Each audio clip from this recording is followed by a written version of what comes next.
Hello, good morning, everybody. Welcome to Sunrise. It is this 9th day of August. You know, I think we said this in January 9th as well. Anyways, I'm Chamberlain, so glad to have you on the program. Good morning and welcome to Sunrise Daily. I'm Kayla Megwa. Good morning, Chamberlain. Yeah. Friday, huh? Well, particularly what a week it's been. What a week it's been. I mean, depending on what part of the country you are in, a lot has gone down, and probably still. But you know, you can just take a step back. After all, we're here in Abuja, it's about 24 degrees centigrade at the moment, so probably just a little hotter as the day progresses. But this is one of the areas we always like to bring to you, so you can just go back there and then all you selfie lovers, you know, I'm looking at. I don't know why this stray bullet is hitting me this morning. There's nothing wrong. You mean the dam? Oh, you should I didn't know selfies. It was a stray bullet. Selfies are nice. Sometimes it's like, you know, I think the world changed in such a way that if you don't have a picture of something, it doesn't exist. But there on your screens, the Suleja Dam, beautiful place, the sound of this water. Listen, you should go there. When you're listening to the water and you're just calm, you know, take a picnic basket, go somewhere, you know, take someone you love, you know, go there, sit down, just listen to the rush of the water and marvel at it. It's a beautiful place right there in Suleja. Well, yesterday we spoke about some abandoned, would have been lovely, fantastic facilities or projects of the federal government, and so we thought, well, probably not all doom and gloom, so you might as well just see this one. And you know, it was actually designed to go as deep as 22.0, I beg your pardon, 28 meters deep, but ended at 22.06. All the same, picturesque, not a very bad one here today. So it's something that as we prepare to take the next week on, even though we're going to review what went down over the week today to see there be lessons learned. How are we planning to do things a lot differently so that I mean, a lot of people can actually go back there and say, okay, the economy is getting probably better. All of those conversations are connected, right from us getting our elections right to getting the right people in places to ensure that we all get things moving as it should, considering the resources that this country have. We should be doing better than we are as of yet. So good morning again. Ayo, where are you? Good morning, I'm Ayo Makinde, and I like the way you both started this morning and the way you took that matter of our skyline into governance. You know, there's a question I've always asked, and I'm still asking. Do everyone who apply for political office, do they know the job description? Do they even understand what is expected of them? This Suleja Dam, for instance, could do a lot more than just being a dam. There's a creek somewhere around us, not too far from us here. I mean, someone has actually suggested, hey, this thing could actually work for boat racing. And this dam, I don't know if it's something, I mean, just a little more distant from it, should be able to have such things. The things that people go out of Nigeria to look for, they are right here in our backyard. So I'm wondering if every governor who comes into office identifies the opportunities in their state, such as this one, and the tremendous opportunities that it brings. Come on, just take a picture from here. Put it on a postcard. Someone is going to be wondering, wait, this must be in Dubai, or this one's... No, it's here in Nigeria. Look at it. It's right there in your face. So please, let every state governor, go ahead, look around. There are tremendous opportunities. I can't get over that picture in my mind, Chamberlain, and I think Mark, beg your pardon, Kayla may also be aware of it. This beautiful, lush place in Taraba State. Or is it Taraba or Adama? I'm not sure. It's right there. What do we need to do to maximize this amazing tourism potential that we have in our country? That's the next oil in Africa, and Nigeria no less. So, about time we got to it. Anyway, what's happening today? Let me begin with business this morning. Business Morning on Sunrise Daily this morning is going to be talking about something that I think is not really news, but hey, the driving impact of investments. That's what we're going to be talking about this morning during Business Morning on Sunrise Daily at 10 o'clock. Driving impact investments. What does that mean? Intriguing, right? There must be other things going on today, Chamberlain and Kayla.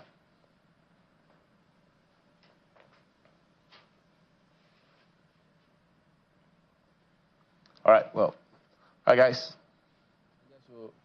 Yeah, go ahead. Take us through the papers.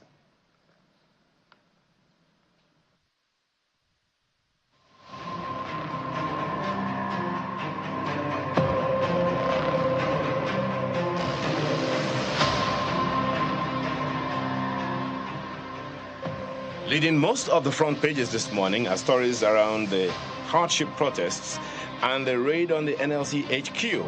Look at the front page of this Nigeria newspaper. NLC DSS brawl over invasion of Labour office. The story is on page 4. You did it. No, we didn't. Labour leaders desert office, aftermath of security raid. The details on the inside pages of the paper this morning. Look at the front page of Daily Trust. What we lost during protest. Traders, transporters. Over 5 billion naira worth of goods looted, Kano businessmen. Our supplies truncated, Borno Yobe traders. We are caged in Jos. Curfew relaxed in states. Details on the inside pages. Blueprint newspaper. Protests. Kano markets reopen. Prices of food items jump. Our businesses suffering. Beggars, commercials, sex workers cry out. Oh dear. Normalcy returned to Kaduna. Curfew relaxed. CSOs divided in Oshun. Bauchi to rebuild structures. Inowa reviews Gombe post-riot security. Details on the inside pages. Look at the front page of the Daily Independent newspaper. End bad governance protest. Condemnation trails raid on NLC secretariat by security operatives. Look at the riders. Amnesty International says attack on civic space to intimidate union. Action, attack on rights of Nigerians. Threats to democracy for the TUC. We did not carry out any operation at NLC Secretariat. That's from DSS. Find the details on the inside pages. Look at that one right under the picture. Tinubu directs security agencies to crack down on illegal miners. Details on the front page continues on the inside pages. Invasion of NLC HQ. Organized labor fumes demands probe. We demand immediate withdrawal of security agents from our premises, return of old books, materials taken during the raid. That's from the NLC. Those responsible for authorizing, executing the invasion must be accountable. Must be held accountable, says CUC. We did not carry out any operation at NLC Abuja office. That's from the DSS. Find the details on the inside pages of the paper. Vanguard newspaper lends his voice. Atiku, Obi, CSOs, others fume over raid of NLC HQ by security agents. We're so shocked by invasion. That's from the NLC. TUC demand investigation. IGP must fish out the armed invader. That's from Falana. Raid, sign of Tinubu's disregard for democracy. That's from Adena. You find the details on page 5. The Leadership newspaper, Leadership Friday. Amid hardship, Northern leaders want foreign trips suspended. That's on page 4. Say savings can revive textile steel companies, want all businesses transacted in Naira. Address hardship, ADC tells president. Nigerian News Direct has this one. End bad government. Atiku, TUC, others waiting as DSS denies involvement in NLC headquarters raid. Decry raid as threats to free expression, demand government action. Atiku urges probe, decries assault on democratic rights, an attack on civic space. That's from Amnesty International. The front page of the Nigerian Tribune. Afenifere to FG, reveal identities of sponsors of protesters flying Russian flags. That story is on pages 3 and 7. Condemns Tinubu's address, says he lacks statesmanship. NHRC condemns teenagers killing by soldiers, seeks thorough investigation. Nigeria lost 1.3 trillion naira estimated outputs to protest. That's from investigation. Find the details on the inside pages. New Telegraph has this one. Nigerians deserve to know truth about fuel subsidy removal. That's from Bode George. Stories you'll find on pages 2 and 4 of the paper. A not too pleasant one on the front page of Business Day newspaper this morning. Antibiotics costs triple Nigerians' pain after GSK exit. The details you find on the front page continues on the inside page. Those are some of the papers we have for you this morning.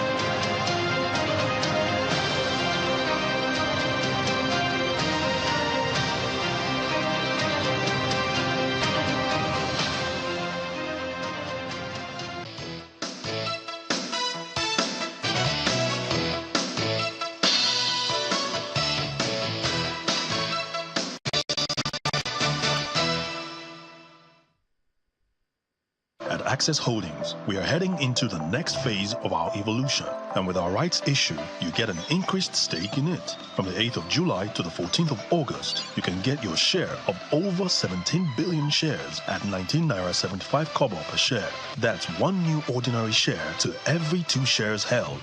Visit theaccesscorporation.com to subscribe. Access Holdings, where financial solutions connect the world.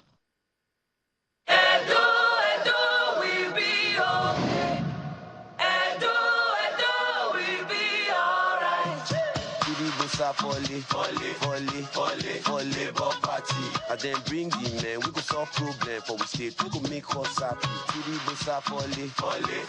For Labour Party. Better things go flow from post to post as it's supposed to be normally. People want to matter. Oh my God.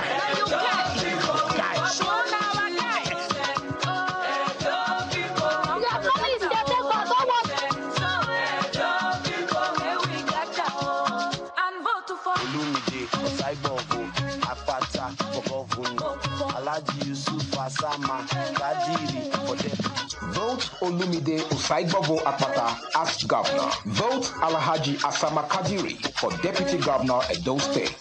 Vote Labour Party. My name is Abiodun Joseph Adura. I drive commercial bus in Lagos. I'm a 5 million naira winner in the UBA draw.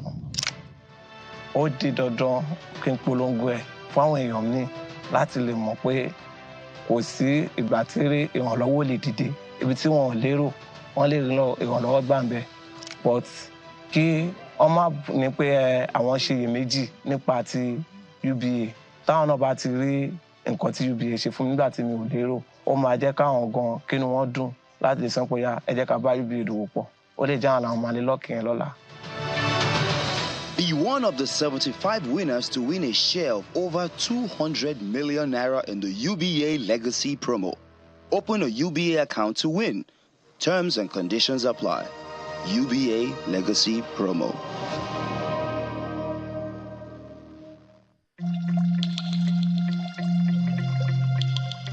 The Duchess International Hospital caters to every aspect of the family's health needs. A one-stop shop for maternity and child health services, emergency medicine and critical care, medical and surgical subspecialties, dental and eye care, and a range of other subspecialties and services, all available at a single location right here in the heart of Ikeja. And it really doesn't matter if you're paying out of pocket using your HMO or private insurance. We focus completely on providing that world-class affordable healthcare for all the family at all times.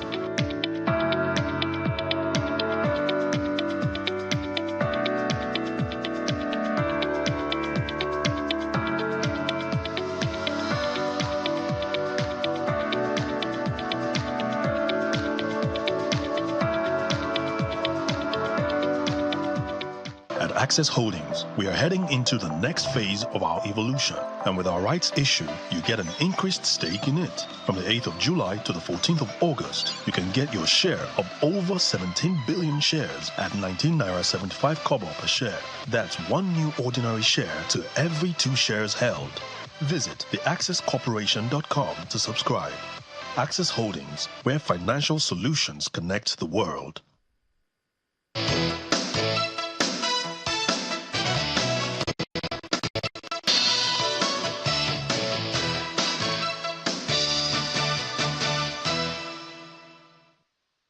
Welcome back. Well, one of the recent developments about this protest happens to be that raid on the Secretariat of Labour, which we did highlight. We brought you some of those images yesterday when Labour had sent communication across saying that certain persons, security operatives, had invaded the place.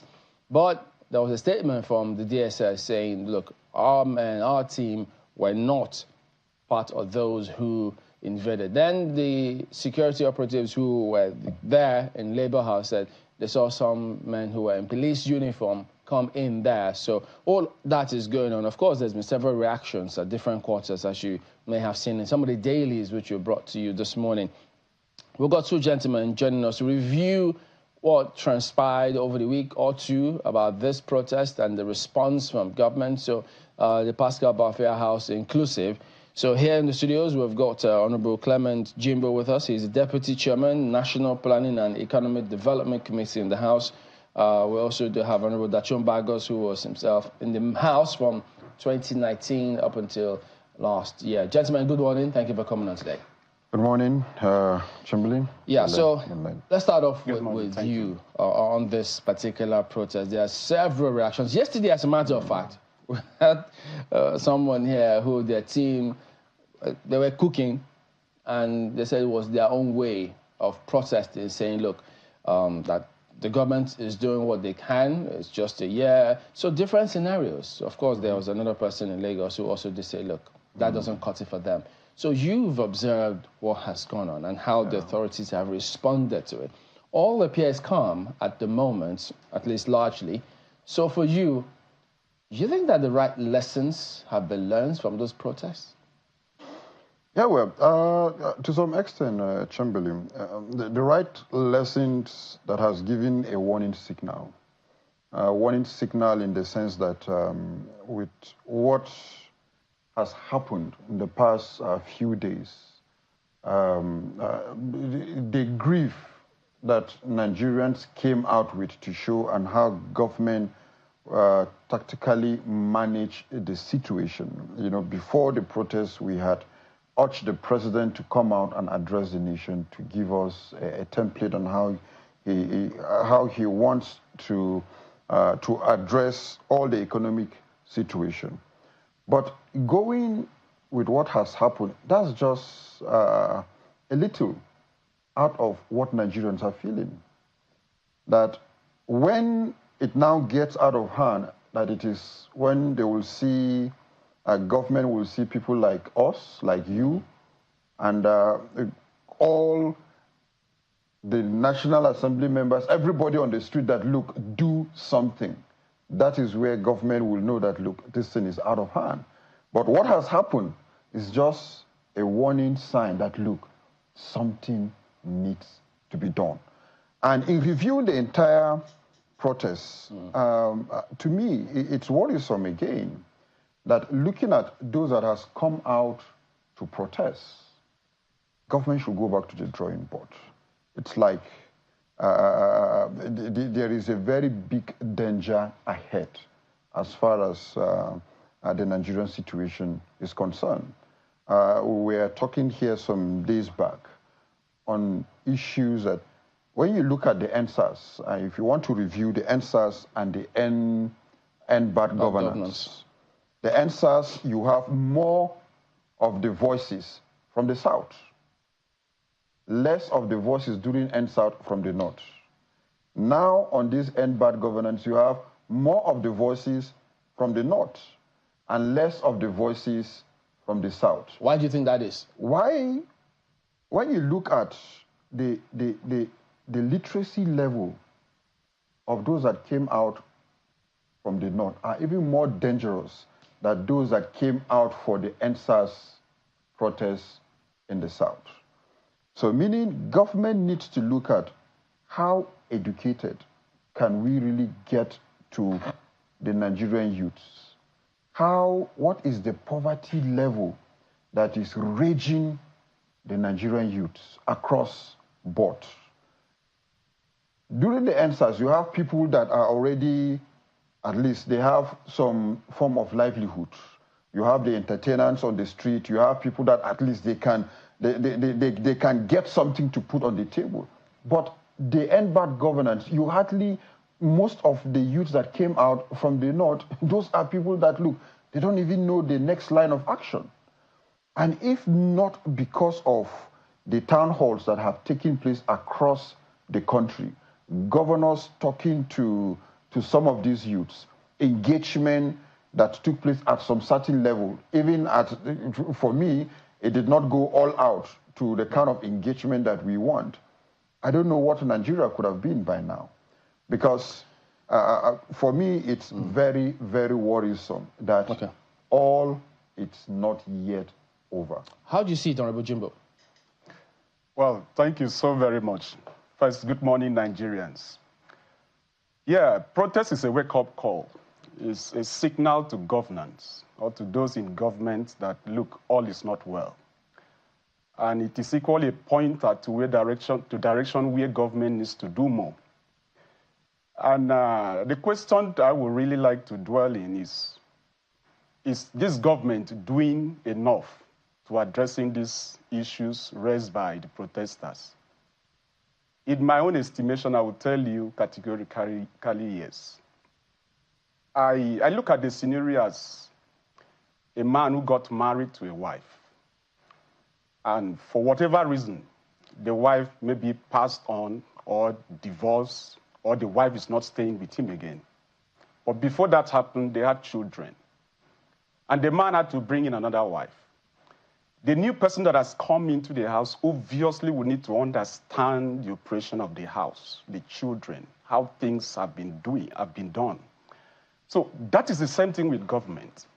Yes, people may say that it is the continuation of the same political party, but different operators. And it is important that the new operator right now, which is the President of the Federal Republic of Nigeria, is equally given ample time to real out his policies. And before you cut, let me say this. This is the first government in the history of this nation, to the best of my knowledge, that is being run without fuel subsidy. It is a kind of new government that never existed, new template that people really need to give it time. Subsidy component. Yep. In that marriage you spoke about, that first one, if there were children from that first one, and then the second one, and while they are trying to understand the family, if the children are hungry, they won't speak up that they are hungry? Of course, that is exactly what I'm saying. So is that not but then the wife will need to... what's happening? I agree. Of course, they have the right to speak up. But then, it is important that the children equally understand. Sometimes the new wife can prepare a meal that maybe their previous wife, their previous mother never knew how to prepare. And complaint can come from there. I want to be able to talk to you about that, because we hear people from government say this all the time. Oh, we need more time. We just got in. That's what you're basically trying to say. But your government, that's the reason why you were elected into power. Absolutely. Has there been a protest like this before? Yes, no, they've not been a protest. There was NSAS. Yeah, but different templates, at the time, different reasons. Yes, but still the same idea of young people dissatisfied with governance. Agreed. When you're coming in as government, don't you think that that's something you should take into cognizance? Knowing that situations, and in your case, you came in and you removed fuel subsidy, and the economy got worse. Didn't you expect, as government, that there would be a protest, and why didn't you plan for it? I agree with you completely. If you look at the NSAS protest, it was very specific towards a particular misnomer that we experience in society. The police force, the police brutality. That was what the protest intended to achieve. And it did achieve. But when you look at this current protest, End Bad Government is open-ended. No, it's not. End bad governance. They gave you a list of demands. Yeah, what are the demands? They said we want fuel subsidy removed. We want this overhauled. As government, we understand from government officials that have been here that these are some things that need long-term solutions. Agreed. But in addressing it, in your principal speech and in everything that's happened in the run-up of this protest, it does feel as though these demands have been ignored. There hasn't been any communication from your office, at least from the presidency, as, okay, look, this is what we're going to do at so-and-so time, this is what we're going to do at so-and-so time, and that's what a lot of people are asking for. You don't think that's a genuine request? Okay, let me really break this down so that we can have a very robust conversation towards solving issues. Yes, the government came in. By no standard, I'm not the spokesperson of this government. I'm a member of the National Assembly, and I'm going to do my best to link the activities we do in the National Assembly towards solving problems currently in this country. The president came in, declared subsidy was gone. Of course, he had to do that because even in the previous budget 2023, there was no subsidy provisions in the budget. So how on earth did anybody want him to survive? And if you also look at the subsidy regime, we as a country have been borrowing money to pay subsidy. And we said, look, we cannot keep borrowing. As a father, if you keep borrowing to keep your children afloat, pay exorbitant school fees for them, and the children are not even aware that the dad is borrowing this money. It is a time bomb that is just waiting to happen. Yes, the president came in. He had no option. That is the truth. I must be very sincere with Nigerians. The president had no option. At that point, he couldn't have run to the National Assembly and said, give me supplementary bill to pay subsidy. From where? He needs to understand the pulse of the nation. Now, I'm talking about time frame. If you look at the policy on agriculture, on intervention, he has gotten an MOU with a company in Tata Corporation or something like that to produce over about 10,000 tractors to be supplied to this country within 5 years. And there is an hectares of land, about 500 hectares, that has been earmarked for mechanized farming. These are we've heard a lot of the things. He needs to respond to just about that first part where you spoke about the president having no option, and then whether or not anybody agreed. Honorable, you were in the House at the time the PIA came through. Is that the way you see it? No, well, not really that president has no option. As long as you're in government, and when governance have to do with you as a leader, no matter where the option is, there must be an option. And the options on the table for you to choose, it's what, for me, it's wrong with the present administration. That, yes, we know that the issue of the fuel subsidy has been so cabalized to an extent that some people are getting rich and the poor are being maintained because of the fuel subsidy, and the poor are not improving in terms of their status. So what I expected that the present administration could have done before removing subsidy on fuel, you know, we are talking about subsidy on fuel. Before removing subsidy on fuel, what is the chain effect that either the removal or maintaining the fuel subsidy will do? What are those plans you have on ground? I have studied economics policies of many countries. Hardly will you find a developed country or even a developing country that does not have subsidy on something. So if subsidy on fuel, it's cabalized to a certain level, if you remove subsidy on fuel, subsidize something for the general populace of the people.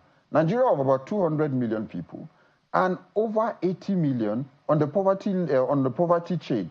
That's almost about 33 to 36% of Nigerians are below the poverty line as stated by UN. Go to India. India of about 1.8 billion. Only about 3% of Indians are below the poverty level. So go to the UK today. UK just passed the 2020, they're working with the 2020 subsidy bill. So mine is, if government don't have a way out, and that is where the option I'm now looking at, can we now make subsidy to be legislated?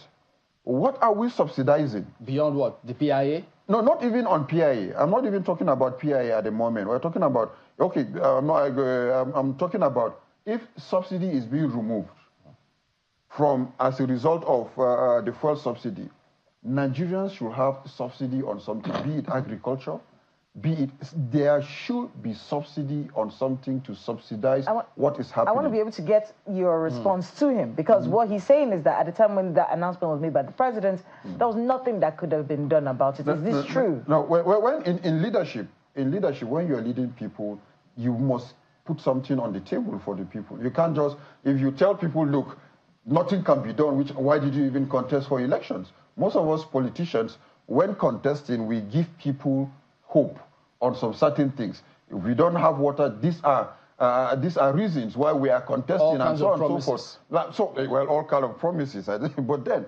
the planning system of Nigeria is our major problem. Like, where is the database? Most of the social incentives that we are talking about, where is it going to? So I expect, and what I don't want us to be partisan on some of this national discussion now that have to do with the economy of Nigeria. I'm PDP, he is APC, you are Labour. come to the table. I'm not Labour. No, I'm giving an example. Saw your hand this way.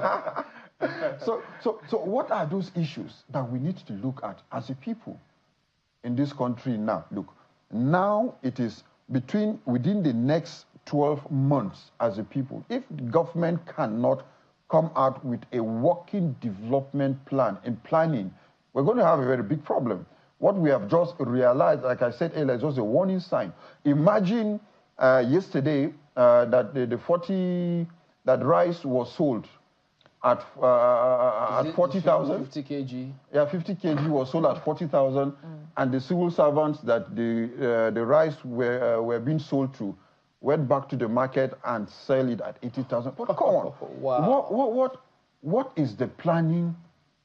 What is the planning template that you want to sell rice 40,000, but when you know that in the open market is more than the 40,000, where is the price regulatory agency that we have in the country that cannot, as of today, the president should give a matching order that, look, this is the price range. It's a standard everywhere. Maybe that's part where all of you that have been in the house before and now have questions. Yeah, this is Why the standard. didn't everybody see that, look, this country needs that agency so that we will not be where we are today? Yeah, this is a standard everywhere in the world. Or maybe they were not buying from the same markets. No, we do have the FCCPC. Exactly. So, and the FCCPC has said categorically that, you know, these pricings that we're seeing in the markets are not realistic. So where is enforcement? And they're the product of cabals.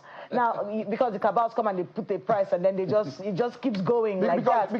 But, you know, the problem has always been the enforcement of it. So what are they supposed to do? You know, and what is the legislation from the National Assembly that will empower them to do what they need to do to stop this behavior? Maybe before my brother comes in, see, every law that is needed to make Nigeria better has been passed by the National Assembly. You only need certain amendments on some certain areas. The problem is enforcement, and enforcement is usually with the executive. You find out that the executive, we have had series of motions in the National Assembly from time immemorial, but carrying out this amendment or motions is usually the work of the executive. Well, the issue of oversight is another, issue. Which law ensures that prices of things like property doesn't go over the roof?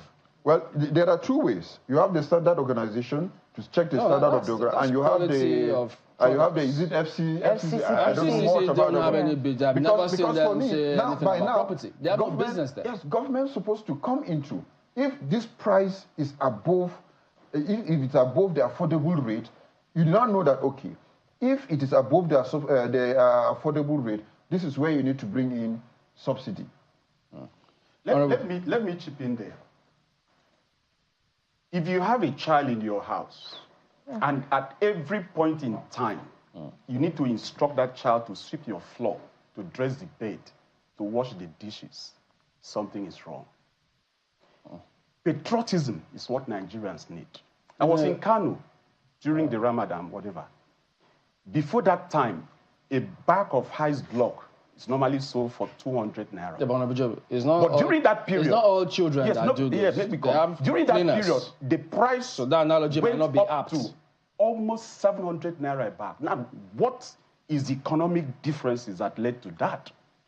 We need to love ourselves as Nigerians. We need to be patriotic. Just like he said, government sold a bag of rice 50 kg for you at the rate of 40,000. And you turn around and sold it at 80,000 without conscience. It doesn't make sense. We need to love ourselves first and love our nation. Can I give you an analogy? Yes, go ahead, please. There's an analogy that's going around right now. Nigerians are learning from their leaders. Okay. So it's a bad habit. We're seeing Nigerians misbehave. That doesn't make but they're learning it from people in power. It doesn't make it correct. So everyone is marking time. They are waiting. That even a child that refuses so the example that leaders are supposed to give, is that example there when we watch people from the National Assembly live the way that they do?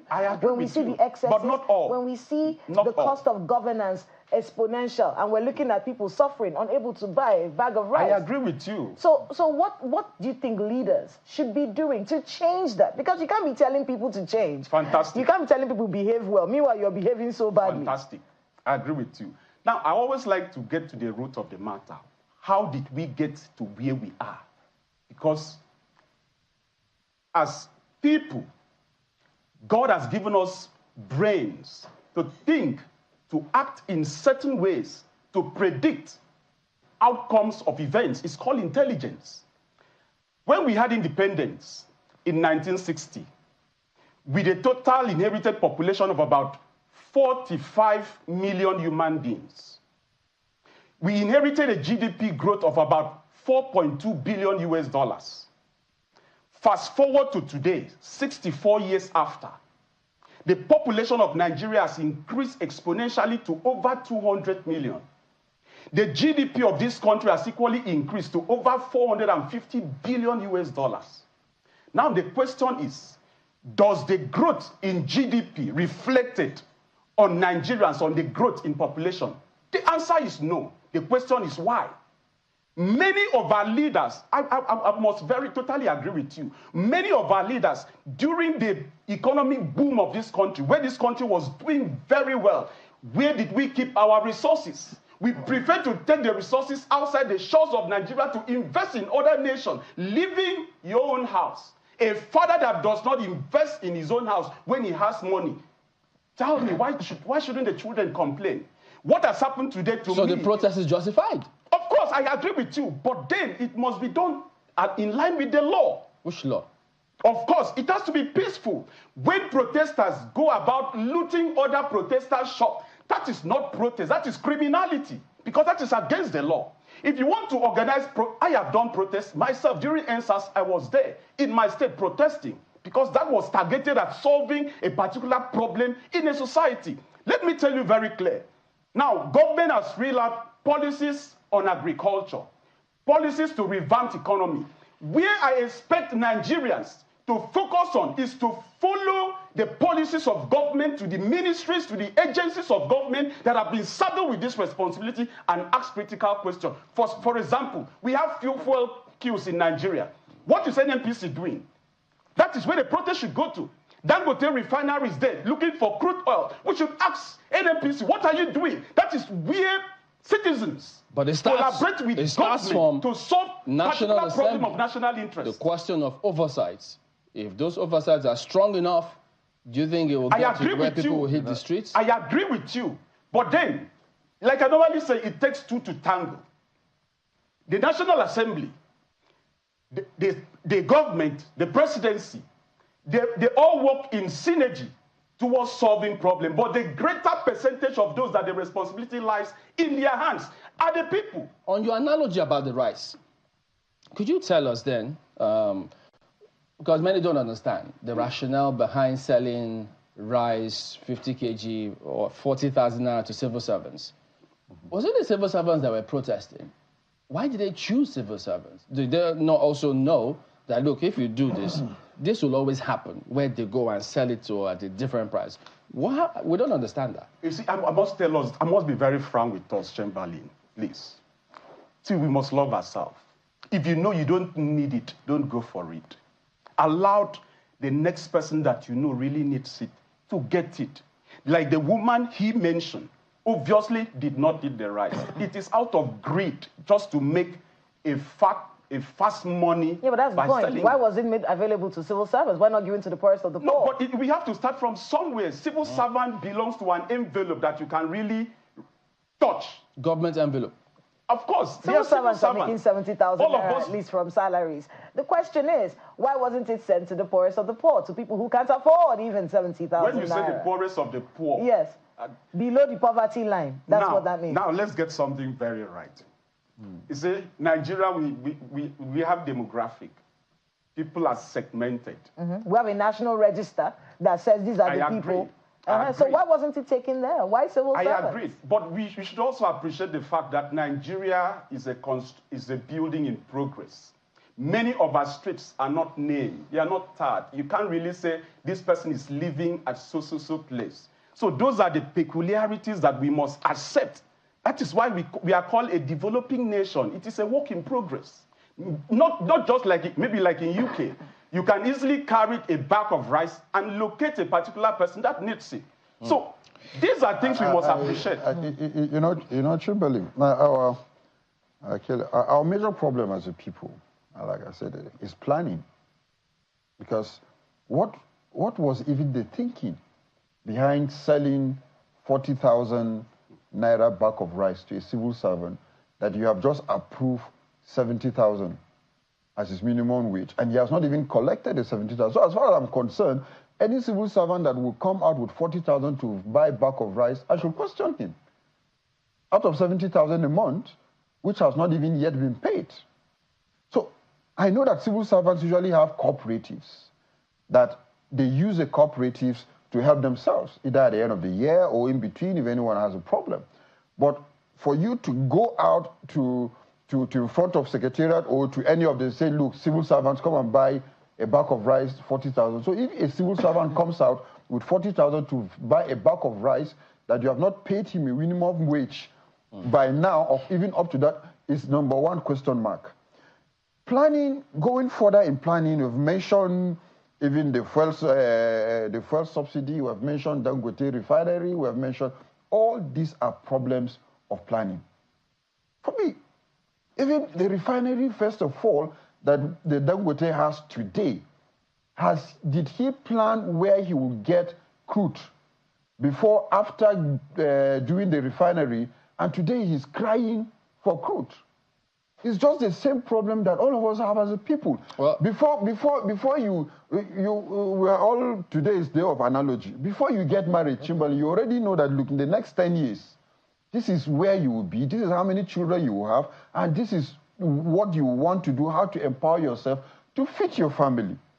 Our problem today, I have not yet seen the developmental plan of, when you look at the third world countries, you want to look at Bangladesh, do you want to look at Singapore, do you want to, how did they? Well, I have not seen. We have several rolling plans. Yes, so the policy, most of the policies in Nigeria are borrowed policy. Maybe someone just thought of selling 40,000 bag of rice to civil servants and to, that would be a great idea. By the way, without knowing the impact. Well, not that we hate civil servants. Of course we love civil servants. No, but we're only saying, look, you know, we haven't heard the authorities say, after they finish with civil servants, we're coming to this group, we're coming to that group. So let me tell you, we're just asking. As government today, Chamberlain, that is the only place, as far as I'm concerned, that government can say this is the correct database we have as a people. Only in civil service. Only civil service. But they have ghost workers there. Exactly, but at least to some certain extent. Because now, where is the database? I was in the National Assembly with all the social, all the social incentives. Is it from the humanitarian that give 200, give 20,000 today, give for 5,000? What impact has it made on Nigerians today? By the way, because somebody would just pack his family and say, these are the names. Where is the social security register of the actual 200 million of Nigerians? Again, this is what we're going to do. That's why there are more questions for the governors, because they said the former list or register was not up to speed. Now we're asking, what documents are they working with? If they say they had the right documents, why do we have all those amounts of people on the streets? So who were they giving whatever they were giving to? So even if they gave to some of those people, assuming they did that without conceding, did they think that it was a good idea?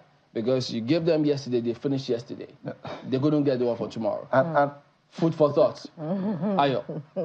Thank you, Chamberlain. And actually, it's more than food for, it's actually like a buffet right there, because there are so many issues to look at when we talk about governance issues in this country. But let me ask, Honorable, from what you understand, from what you know, and particularly all the issues that have been raised over time, do you think elected officials, particularly at the state levels, understand their job description? I'm talking to Honorable Jimbo, please. Okay. Thank you very much, Mr. Ayo. Yes, to a very great extent, many do understand. I will use myself as an example. I am representing the good people of Abak, Etmebika Federal Constituency from Akwa Ibom State.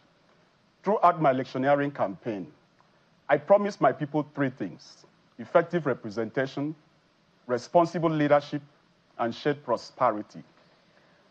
Because that completely aligned with my responsibilities as a lawmaker. I am not particularly talking about you as an individual, people... Honorable. Just a second. Exactly where I'm going. I want you to speak not just for yourself, but a good number of people that are elected. For instance, I don't know if you saw the opening sequence of our conversation this morning. Well, we're talking about the tremendous opportunities. Every morning we bring up one skyline or the other. Yesterday we were talking about abandoned projects. Depending on whose figures you are looking at, you have between 10,000 and 56,000 abandoned projects in the country. Federal, state, and local governments, you name it, we have all of those projects. And just this morning, on the front page of the Guardian newspaper, Southeast governors haven't for 20 years plus been able to finish one project called the World Trade Center other day. I think it was the Governor Egu at the time. So that's why I'm asking. And they are replete all over the nation. So that's why I'm asking that question. Do you think we understand our job descriptions so that we can actually bring good governance to the people without us having to experience what we experienced in the past few weeks? I agree with you, but if you give me up to 2 minutes, I should be able to do justice to your question. Please go ahead. Now, if you look at our budget process, the budget of Nigeria, there are projects in the budgets across the length and breadth of Nigeria, 360 federal constituencies. Now, these projects are there for implementation. But the question is, how did the preparers, so to say, those that prepared the budget, arrived at the different estimates vis-a-vis the different element of construction in the budget? Do not forget that a major component of our budget is capital. Capital has to do with construction mainly. Now, when you see abandoned project, the question is, what value was appropriated in the budget for that particular work? I have seen in the budget, 2023 budget, when I came in, where a 15.3 kilometers of road is allowed a paltry sum of 5 million naira. For crying out loud, how do you expect a contractor to use 5 million naira to execute a 15.3 kilometers of road? Obviously, those that appropriated that value to that length of road didn't understand the impact, what it actually meant to construct a 15.3 kilometers of road. It can't even do clearing. And when you see abandoned project, that is what is happening. Then, coming to the house, what are we doing in order to checkmate this? If you look at, in 1993, there was an act of parliament that gave birth to National Planning Commission, establishment of National Planning Commission. This commission was saddled with the responsibility of planning holistically, including the budget of the nation, to appropriate resources according to priorities, according to needs. But after some time, that commission was left to rot until this 2024, that the House, through the committee that I deputized, National Planning and Economic Development, has resuscitated all that to make sure we bring to bed, we bring back that very agency. And this time around, we have elaborated on the scope of that agency to cut across the entire length and breadth of Nigeria, establishing those offices in 774 local government system areas in Nigeria. That is what we are doing. It is true, many people that have been on the saddle before now possibly could not have known the real essence of their responsibilities. But things are changing. The 10th National Assembly is doing everything within its power because of the crop of people that have actually been in this house this time around. Okay. We are mainly young people who want things to be done differently, thinking outside the box. You will see that in many of our bills and many of our motions that resolution we do in the floor. All right, Honorable. Yes. Let me take the same question to. Thank you so much for that. Actually, let me take the same issue question to Honorable Bagos. You know, and I'd like you to speak to the state levels now, Honorable, because these projects that we're talking about, they are not just federal government projects alone. They are also state. There are some of them are state government projects as well. But the question that I'd like you to respond to, your angle that I'd like you to respond to, is the balance of political patronage with good governance. There are those who would say sometimes, elected officials are compelled to put round pegs in square holes for political satisfaction because of subsequent elections. You've been in the National Assembly for long enough to know how these intricacies work, particularly at the state level. Well, Ayo, it's very intriguing and technical in the sense that when you look at what is happening at the state level, there are states that have some interventions because this is what they want to do to bridge the gap. Is it in terms of housing, or is it in terms of or transportation, or so on? So, but there are some states that some of their intervention is just to the poor, and which is one of the major problems here in Nigeria, that interventions of government is to the poor, but not infrastructure to make life comfortable for everybody. In the states, like in my own state, I have a very big example in my own state, in the sense that the past administration had abandoned projects everywhere in the name of legacy project. And the current governor is doing all that he can within his power to see that, okay, among those abandoned projects, what can he be able to do to see he will fix one or two. He has fixed some of the roads that have been there since 2015 or 2012 or so and so forth. Looking at infrastructure that will be beneficial to the entirety of Plateau people. He's looking at agriculture. Agriculture, looking at what are those interventions that can be able to reach the entire Plateau people, not just because you are poor and someone will give you 5,000. That is why we always have abandoned projects across the country and in some of the states, because most of the projects we have that are being abandoned are politically motivated projects given to politicians that don't have capacity, given to politicians that just don't know how to go about it, but because it's a project of 100 million, and once you see a contract of 100 million, a politician has already calculated 70 million as his profit and 30 million for foundation, and it becomes abundant because the person is now powerful. The governor cannot say anything to such a person. But when states will now start looking at, look, what are those projects that are beneficial to the people, give to the right contractor. There are many 101 ways that you can be able to galvanize politicians and reach out to politicians, but infrastructure that has to do with the capital projects of a country and a state has been a major problem for politicians. Even some of the governors are having big problems because to some governors, that is the only way they can have political patronage. But at the end of the day, what is the interest of the people in most of these projects? What will benefit the people in most of these projects? You have a lot of cottage hospitals. Every year, you look at the budget, you see primary health care in every local government, or it keeps coming in.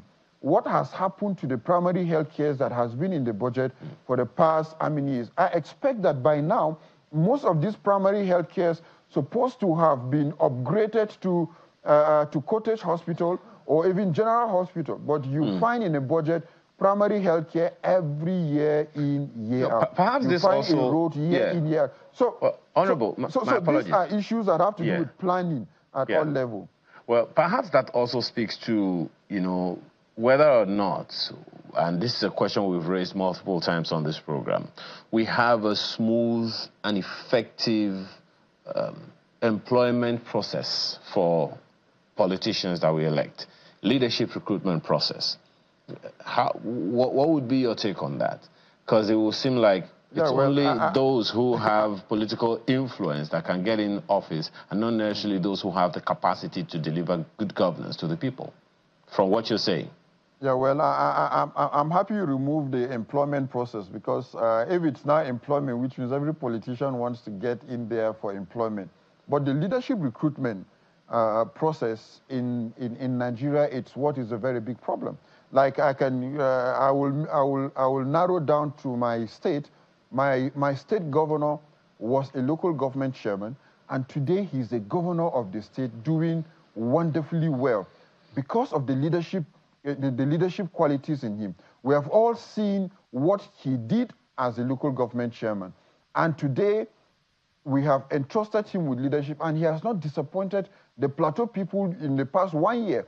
But you find that some people in some certain quarters, that after local government chairman one, or even before, without any level of leadership qualities that has been tested on you, because someone wants you to be there for his own personal reasons, they put you in there, and you only play the bidding of such an individual. But when you have leaders that are in office as a result of the yearning of the people, seeing what you can do, you always see the difference. And that's why I can say I can vouch for my own governor today. We are seeing what he's doing. All right, and again, in the leadership recruitment, just because we need to wind down. Okay. Yeah. Pardon me. This is for Honorable Jimbo. Benjamin Ogbonna writes in saying, you can't point at the peck in the eyes of the masses when the leaders themselves have logs of wood. I was privileged to work with a boss in a senator's house. You should see the things hoarded in a personal warehouse that are supposed to go to the people.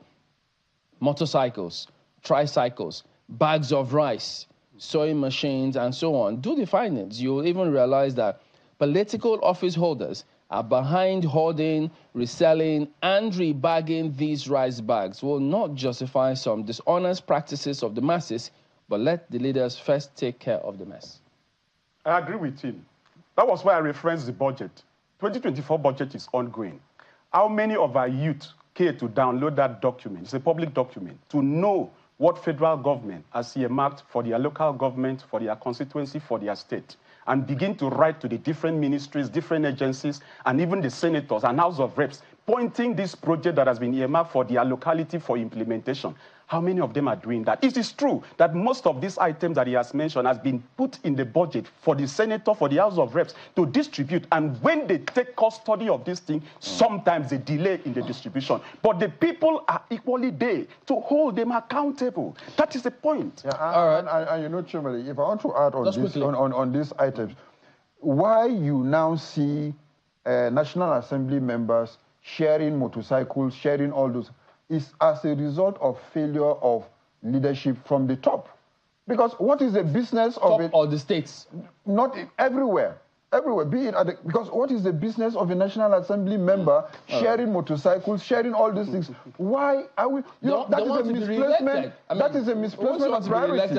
Because at the end of the day, because people are in the poverty line. If you give them those things, they are now happy. But the right thing at a certain level, something is missing. We want to thank both of you for coming on.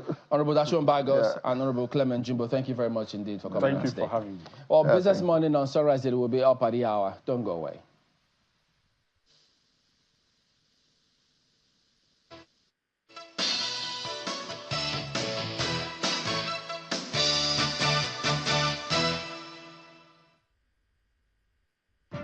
We are thrilled to have you on board as we chart the course for our next chapter. We're inviting you to take up your right in full for 19 Naira 75 kobo per share. From the 8th of July to 14th of August, take advantage of the chance to acquire one more ordinary share for every 2 shares in your portfolio. Visit www.theaccesscorporation.com to subscribe. Access Holdings, where financial solutions connect the world.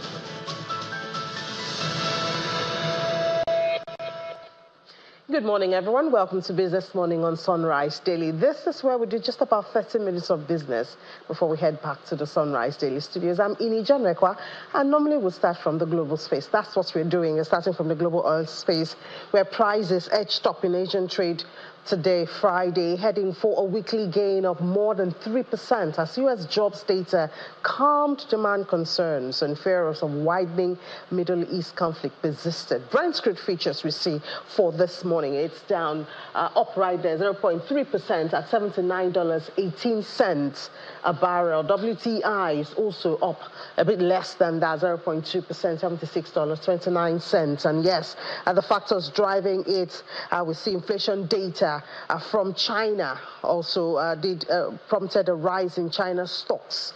We know the week started majorly in the red globally for most global stocks. And even though analysts attributed higher prices to weather disruptions that affected food supplies and caution that there was a little sign of pickup in consumer demand. Sentiment in the United States also is a factor at this time. We saw that it was buoyed after data showed that number of Americans filing new applications for unemployment benefits fell more than expected last week, suggesting fears that the labor market was unraveling were overblown and easing recession concerns. I think they put the percentage of possibility of recession in the United States now to about 35%. We know what that did to the market at the beginning of the week. Also, the eyes on Middle East, also where the king of Saudi Arabia, which is the world's largest oil exporter, has agreed that the cabinet could convene in the absence of himself and the prime ministers. I'm sure in the coming days we will see the implication of that in Saudi Arabia. Now, still in the oil space, going to Dangote now, it seems Dangote still doesn't have a reprieve.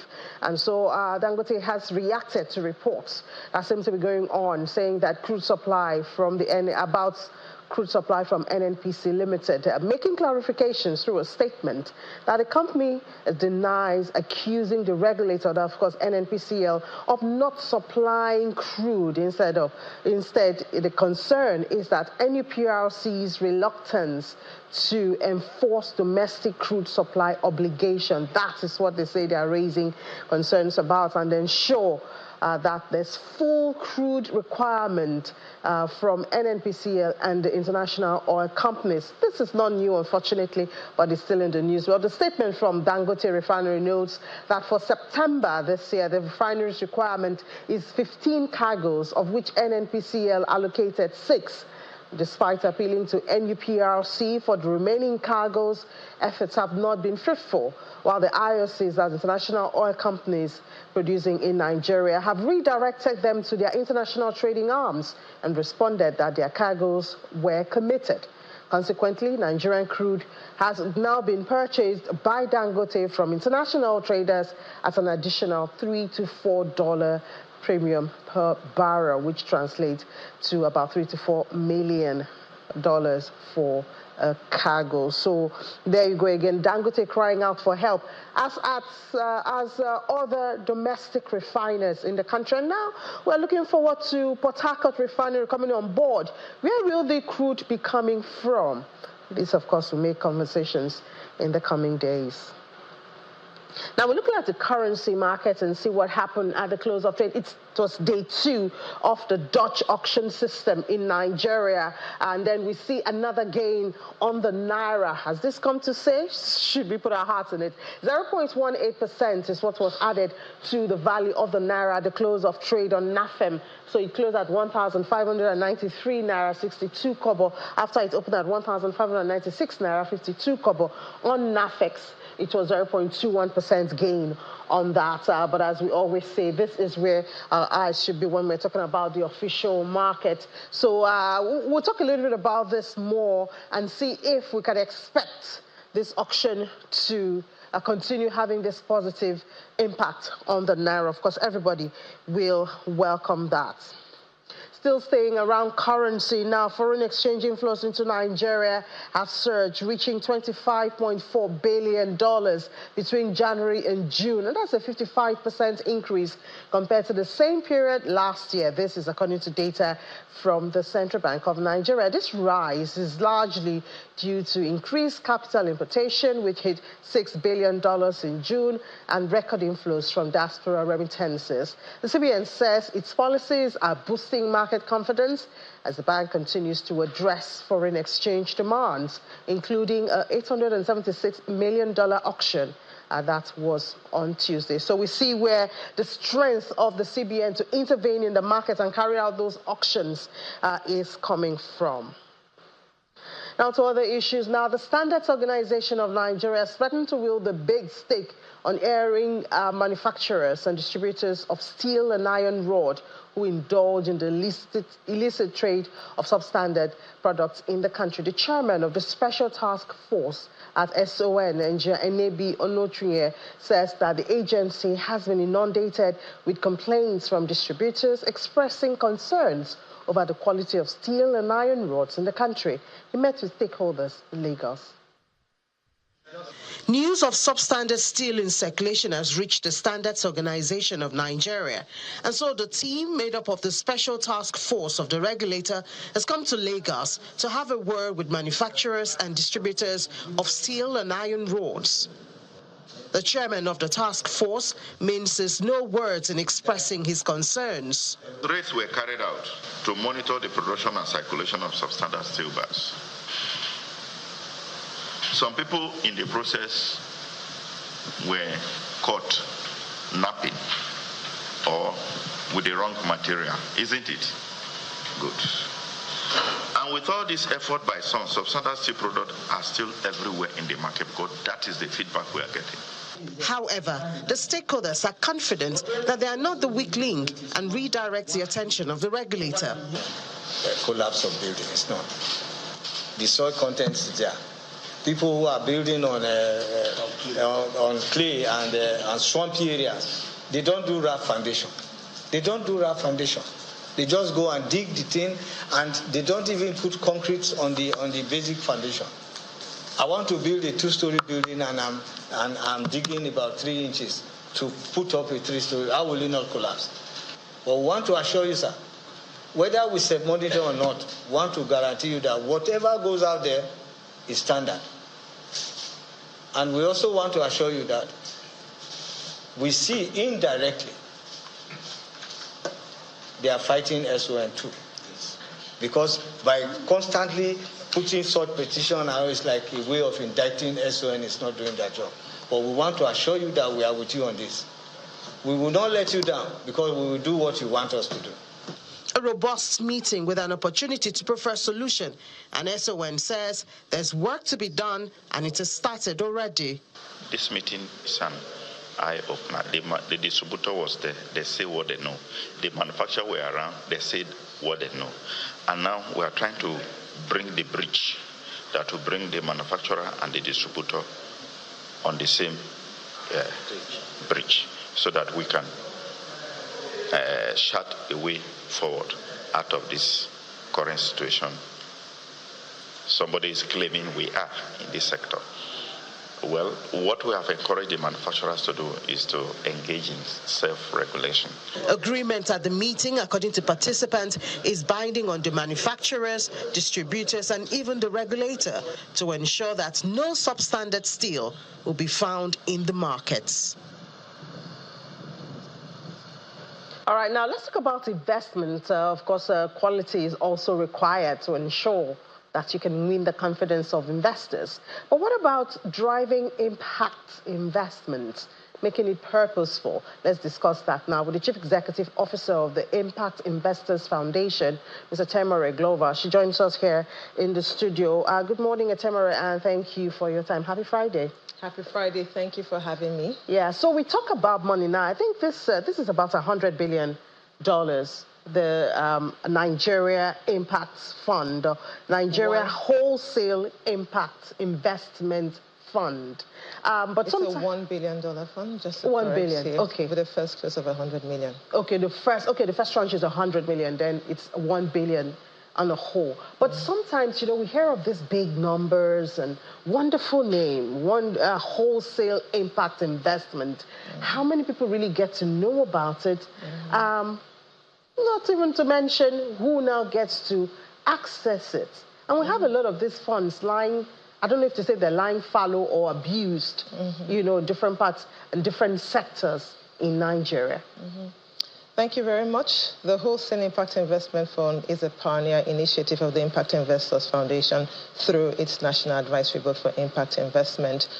We identified some challenges in the finance sector in Nigeria, which traditional financing cannot solve.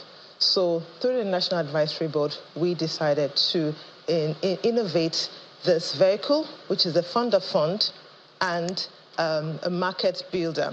The impact investment sector is a dynamic and growing space, which requires a certain kind of capital, which is impact investment, to scale meaningful solutions in outcomes such as job creation, addressing... So maybe we should understand what impact investment is first, you know, because we know the word, but what really is it? Because every investment is supposed to make impact anyway. True.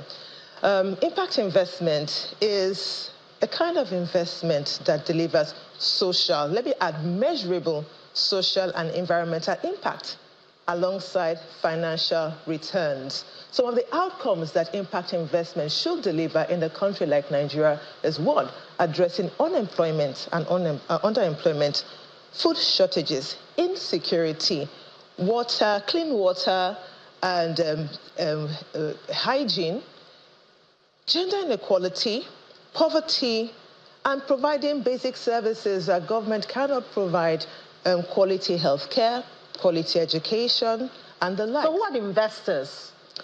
Impact investors are investors who have decided to have investment strategies that provide double bottom line, social and environmental impact alongside financial returns, and they cut across investors from the capital spectrum: private equity, venture capital, government, private individuals, foundations are some of the providers of impact capital. So in Nigeria, how popular is this? How effective is it? Or are we just catching on? Well, impact investing has been growing. The name was first coined in 2007 in Bellagio, Italy. People have been working in this space to build awareness in impact investment in Nigeria. IIF, Impact Investors Foundation, is one of them. So it's gaining ground. It is growing. Since we started in 2019, we've seen individuals, communities building and creating awareness around impact investors. Investors who didn't want to be known as impact investors because, one, there's a low awareness of what impact investment is. Impact investment feels like it's charity, is concessionary capital only, is below market rates. But the definition of impact investment, an investment that delivers social and environmental impacts, and the returns are from below market rate returns to market rate returns, above market rate returns, and all kinds of instruments can be used for impact investment. In Nigeria, yes, we are catching along. The awareness is growing, and impact investor has played a key role in creating awareness on impact investments. We've engaged with governments, built partnership with government. When you engage with government, which of governments, a ministry, federal, state, where does the engagement come from? Government at all levels have a part to play in catalyzing the growth of impact investment in Nigeria. We've engaged with ministries, trade and investment. We are currently engaging with the Federal Ministry of Budget and Economic Planning. They are our champion arm supporting us in the Wholesale Impact Investment Fund. Yes, they've committed 50% of the first close, which is, I think, that is commendable for the government to do. The government has a role to play in legislating and also legitimizing impact investment. So when we have the government support, that is at one level. Other stakeholders we need to also engage with are your traditional investors, your institutional investors, private sector, pension funds. But you have to give them incentives. Oh, yes. You know, to get those investors to catch their attention. So this is where policy comes in, right? To ease out regulations and to provide incentivizations to crowd in local capital and direct them towards sectors that are high impact and can deliver outcomes that, you know, will be in partnership with the government to deliver jobs, to deliver basic services, quality healthcare, quality education, and the likes. So this wholesale impact investment, you said we're working at least now with 100 million? Yes, the first close to be 100 million, and Kuramo Capital is And you're supposed to do what? Okay, good. And who's supposed to get into it? Thank you very much for asking that very important question. The wholesale fund is a fund and a market builder. The fund is designed to provide solutions that your traditional financial investments cannot solve. One, to provide access to finance to high growth, high impact businesses. Secondly, provide access to finance to local fund managers who know where these businesses are and can design instruments that meet the needs of the market. Secondly, we need a proliferation of local funds to participate in impact investment. The wholesale impact investment is a local vehicle that can crowd in investment from local investors. Right. In the research we did in 2019, one of the things that international investors, complained about is that we do not have local capital matching with foreign capital come in.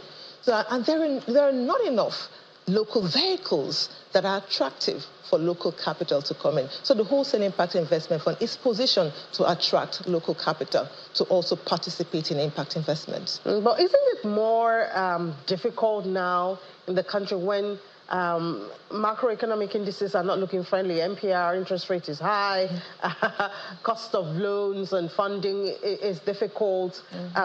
We're talking of petrol, we're talking of energy costs, transportation costs. So, I mean, even the real sector, I mean, these guys who are supposed to access these funds are reluctant to even take the step in the first place. These things will always be with us, the macroeconomic challenges, but they will not always last. But it's important to start preparing now, to ensure that we cross all our T's, we dot all our I's, have this fund, get in local investors to invest in, and then start working towards a time that it can provide meaningful solutions to the economy. I mean, 2006 and 2017, we saw a dip in impact capital. But as the economy bounced back, impact capital bounced back. So it will follow the macroeconomic indices. However, we must do what we have to do and establish this fund and address the challenges that traditional financing cannot solve. So you have numbers as to impact investments at this time in the country and perhaps what we could do. You keep talking about local capital, matching the foreign one. Perhaps what could be done for that? I mentioned earlier on policy. We need to have policy to incentivize local capital. Take, for instance, the pension funds. Pension funds, they have this huge amount of funds, sat down in asset under management in pension funds. Only 0.29% of that is going towards private equity, which is quite low. They can do much more, right? If the government is going to channel massive resources to address our SDG financing gap, which is valued at $10 billion annually to 2030, the government cannot do it on its own. You need to partner with the private sector. The Wholesale Impact Investment Fund gives an opportunity to the government to partner with the private sector and have policies to incentivize local investors to support innovative financial instruments like the Wholesale Impact Investment Fund. Just to add that we do not want to be the only fund in the market, but we are pioneering this fund to inspire other initiators to come up with innovative vehicles to resource our micro, small, and medium enterprises because they are the engine room of growth and development in our country. Take, for instance, what they do. Employing about 80% of the workforce, contributing 50% to the GDP. That's humongous. And this is our challenge across the continent, Africa, with the $331 billion financing gap for micro, small, and medium enterprises. We need to be innovative in our solutions. We can't use yesterday's problem or yesterday's finances to solve today's problem. It doesn't make sense. So when you talk about getting investors interested, is it through the capital market? What's the vehicle? Well, private market for now, with government, raising the first the anchor fund, the first tranche, or contributing towards the first tranche. We have several stakeholders who have signified interest, and these are development finance institutions, a few private organizations. When we have follow-on funds, it would be great to see the capital market also providing support for innovative financial instrument like this. I'm sure investors would just want to see if really, the finance or the fund is purpose-driven and achieved I trust a lot of Nigerians who want to be, who also want to get on that. But we wish you the very best in this drive, trying to popularize impact investments in the country. Obviously, we do need it, especially when you look at the areas, environment, agriculture, and of course, small businesses being the engine room of the company. Thank you so much, Chief Executive Officer of the Impact Investors Foundation at Temere Global, for your time. Thank you very much. Have a nice day. You too. All right, now let's take a break. When we come back, we'll head to the markets. We need to see the impact of that Dutch auction system, 2 days running. We'll talk about that.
Welcome back to your Business Morning on Sunrise Daily. We head to the markets now. It's been 2 days since the central bank started the implementation or reintroduction, I should say, of the Dutch auction system trading in the currency market. We'll talk about that, but let's celebrate with the NGX investors there at least. Yesterday was a very green day for that market. Gained 1.05%, added 577 billion naira to the market cap. We've done better than this in other times. 55.70 trillion naira is what the market cap closed at the close of trade yesterday. Activity chart was in the green, I beg your pardon, looking so good. And we recovered to 98,000 level, 98,116.27. And the drivers of this, the Fugas did, MTN also.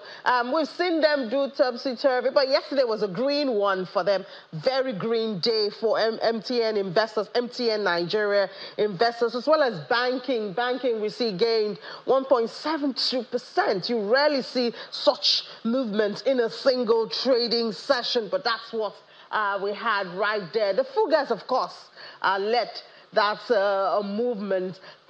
Consumer goods went up also 0.54%. Industrial goods seem to have missed out in the fun of yesterday. Insurance, penny stocks growing 1.38% of, and oil and gas did not miss out of that. Access Coal still in the market. Obviously, the rights issue and all, as well as GT, and they got some of those goodies yesterday. Traded 115.98 million in volume. That's for Access Co, while GT Co did 108.92. But I think our interest this morning is in the financial market. If we could have the Naira back, and we have Dimola Oshutoki, he is a fixed income dealer with Access Bank. Well, Access, of course, did well yesterday. Hi, Dimola, good morning. Good morning. Happy Friday. Yeah, I wish you the same. So we see the Naira has gained 2 days now since the Dutch auction system started. I wonder if I should put my heart there and expect that it's always going to be like this. Yeah, I think you're right. So what we've seen within the past, this week essentially was, some positive sentiments within the market. So the CBN detailed out that they were going to do a Dutch auction, and essentially what it was to meet a lot of demand, effective demand that had not been met within the market. And by effective demand, what I mean is people who had a genuine need for dollars, but also had the Naira to be able to back it. So how this auction worked was essentially banks were working to collect some of these essentially the demand from customers and ensuring that they had the sufficient funding for that to take place. We saw the results that were released yesterday, and as the past couple of days have gone, we've seen that positive sentiment, although we've seen a slight appreciation. So yesterday it was a slight appreciation by about 2 naira. So it is sending positive indication within the markets because, the CBN, a bit contrary to how it worked in the past Dutch auction, resolved everything at spots, meaning that everyone got their dollars yesterday. And we should see the impact of the debits within the markets, within the figures that will be released today.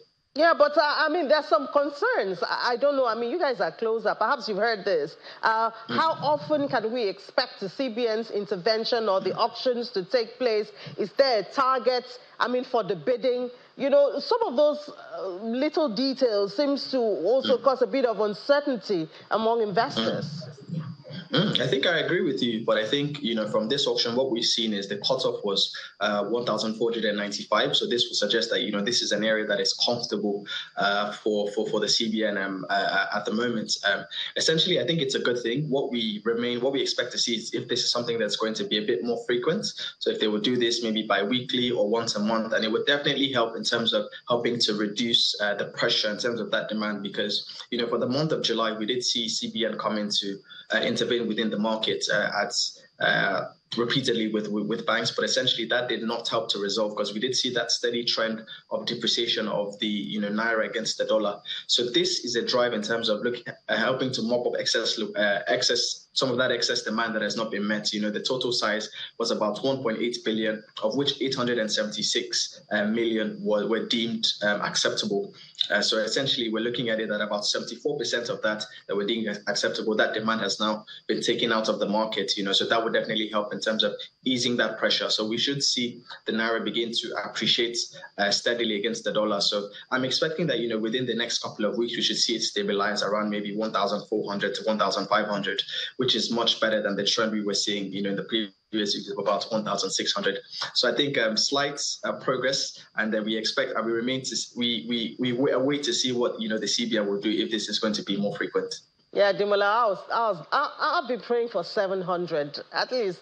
I don't know if that's too much, but we see this intervention through the banks now. Can we expect it to go to the BDCs, individuals, and all of that? Any news on that?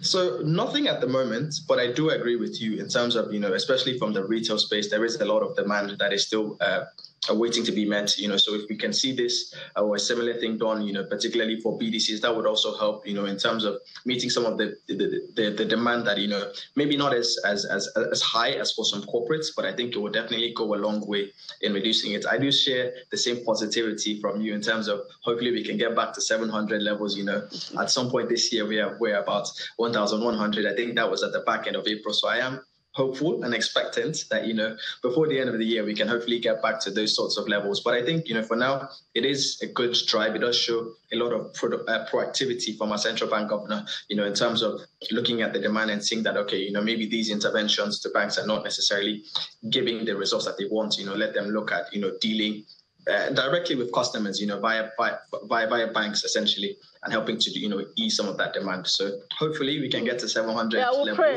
We'll stay in prayer together, Dimola. Thank you so much. Yeah, do have a great day. Yeah.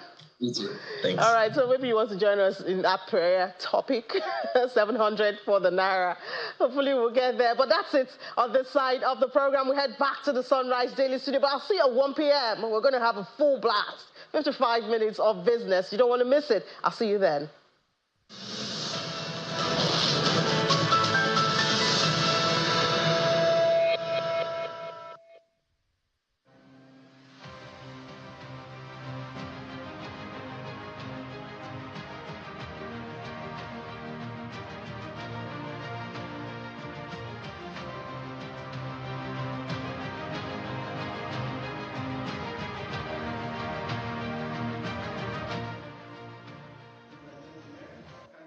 This conference is the instance of the Inter-Party Advisory Council, IPAC, to discuss the role of the judiciary in the sustainability of democracy in Nigeria.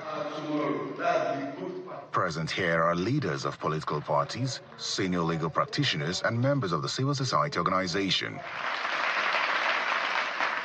The IPAC chairman set the tone for the conversations, citing some developments in the country's judicial system that need urgent attention. There seemed to be the anarchy and rebellion in the temple of justice, conflicting court orders and judgment by courts of coordinate jurisdiction.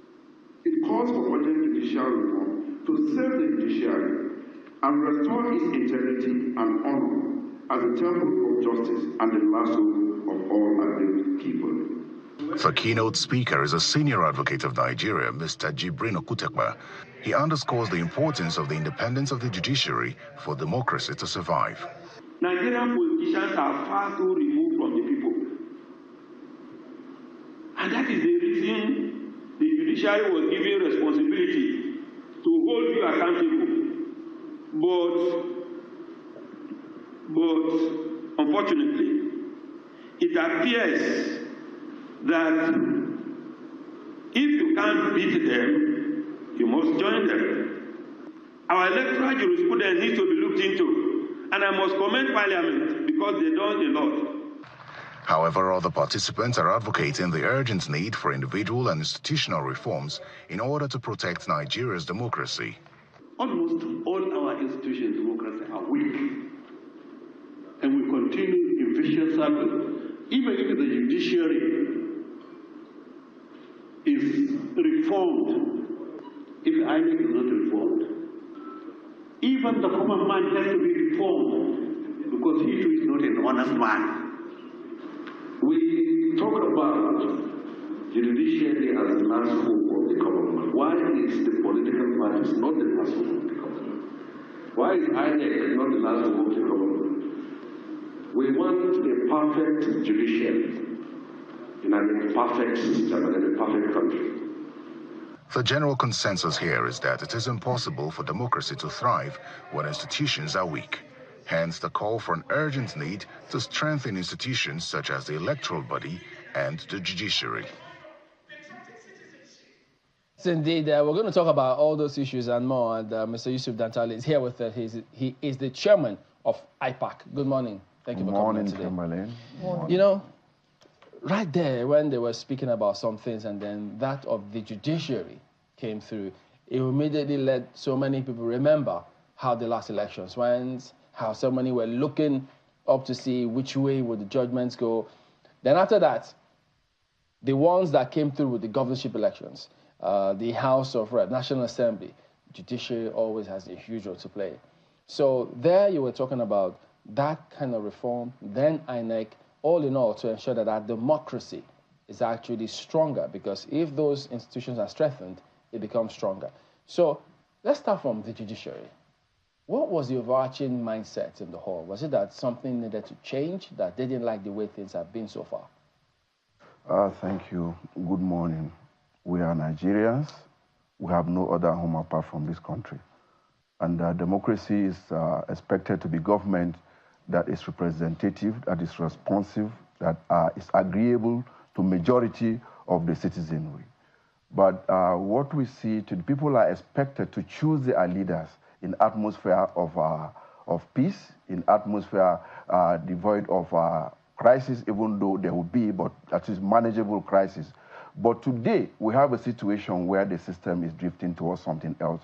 We have been able to sustain this democracy for about 25 years, and the democracy, you know, cannot be compared to the best military administrations. We don't ever want to go back to the days of the military. So what we need to do as in the Party Advisory Council is to identify what we need to do to deepen democracy, and we think we should start from the judicial arm of the government that they are expected to be sanctified.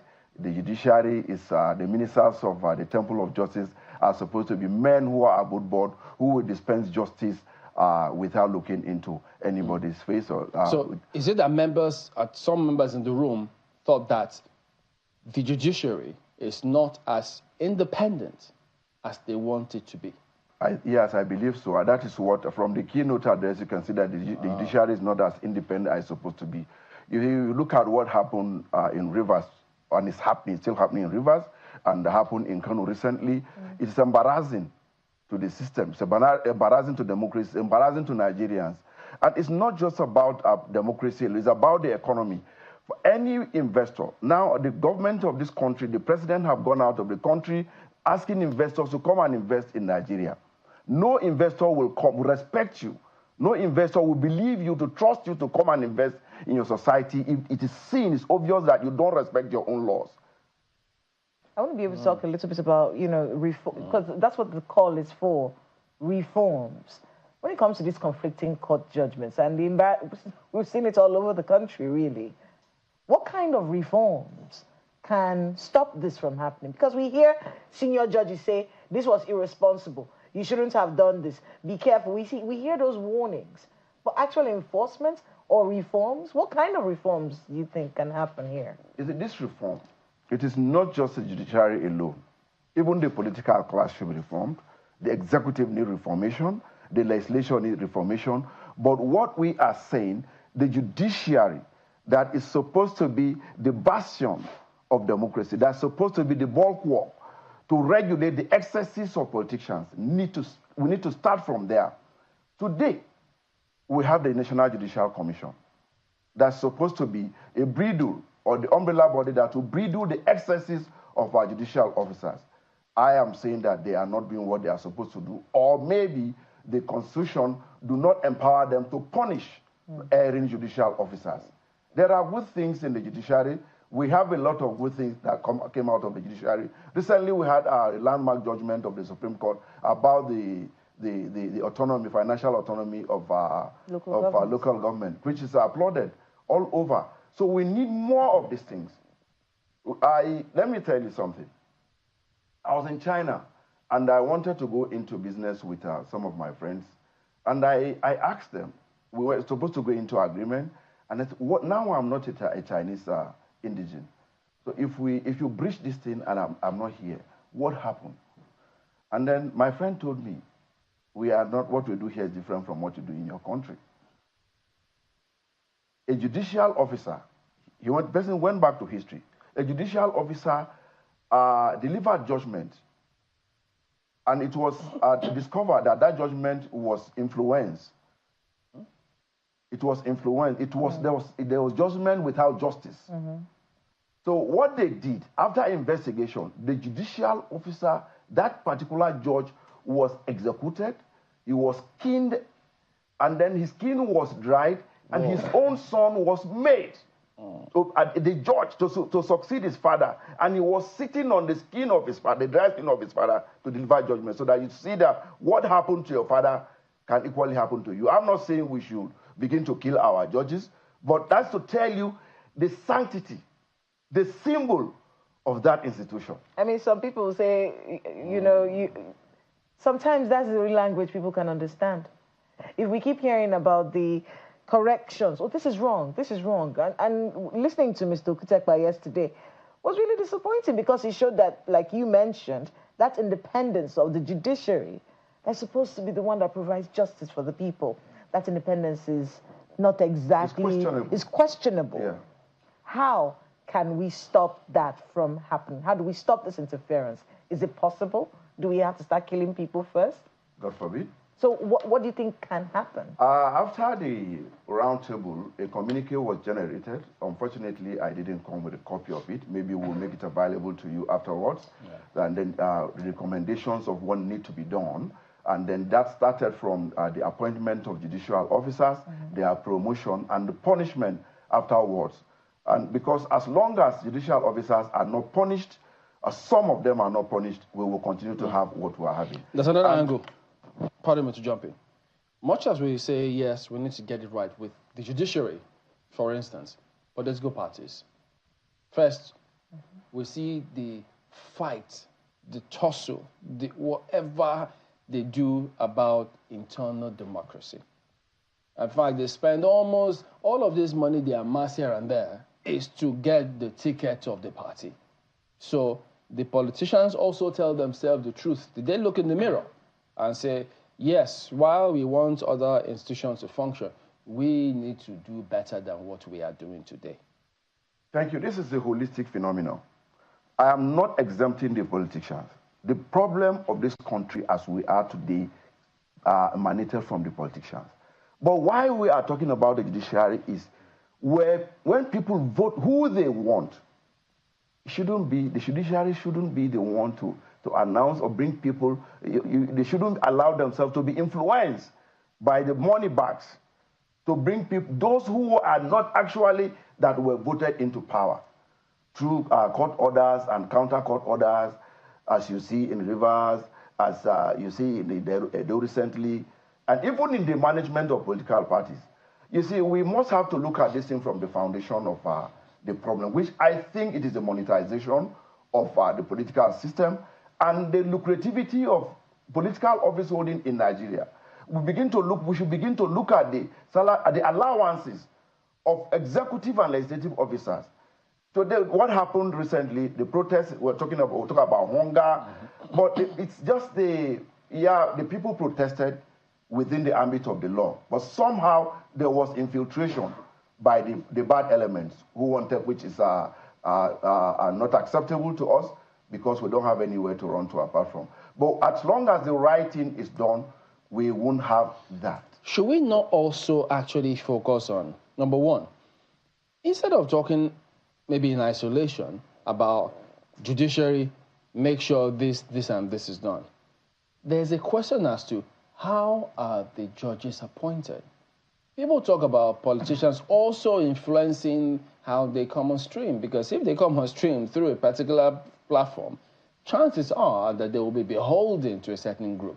Shouldn't we also say, listen, we need to change that one as well? That's one of the recommendations in the communique yesterday. Okay. Yes, I will make it available to you, because the appointment of judicial officers being influenced by politicians, maybe some politicians appointing their wives, their relations, their children, and you don't expect the person to do otherwise. At least definitely there will be influence. Who is going to implement this communique? This recommendation to who? It's Nigerians, National Assembly. To the National Assembly. Okay. All stakeholders, even the executive arm. Because what we need to do, what we want to achieve is, we just started, this is the first IPAC roundtable, so we have more of this coming. We are going to do, among the politicians, the executive arm, among the legislative arm, what we need to understand is that spirit of nationalism, politically and economically, must be strengthened among Nigerians. So, like, maybe you could give us some of the main points in that communique. You've mentioned one about the appointment of judges. Yes. Okay, what other things are there? One is the appointment of the judges and their promotion. I don't have the whole thing in my head, but I think I'll be able to, so I won't be able to say anything. Is there anything about INEC in terms of, do we unbundle INEC? What do we do? Yes, it's one of the recommendations too. It's one of the recommendations too is to go back to Uwe's report. Okay. Yes, then some of these things are captioned in the Uwe's report. The unbundling of INEC is there, and even the State Independent Electoral Commission, we see as a lot of question mark that we have been advocating for its removal. You want the removal of CN? Yes, because the State Independent Electoral Commission is another evil and a dent to democracy. You want INEC to be unbundled. Now you're bundling them with another one. Yeah, no, if INEC is unbundled, what unbundling INEC does not mean, the conduct of election should be saddled, a different arm of INEC should handle conduct of election, another with the registration of political parties. So these are the things we are proposing. Ayo. Well, thank you, Chamberlain. Mr. Anthony, let me ask you one issue, perhaps also part of the relics of the protests that's gone by. In all of these conversations that we've been having, where is youth inclusion?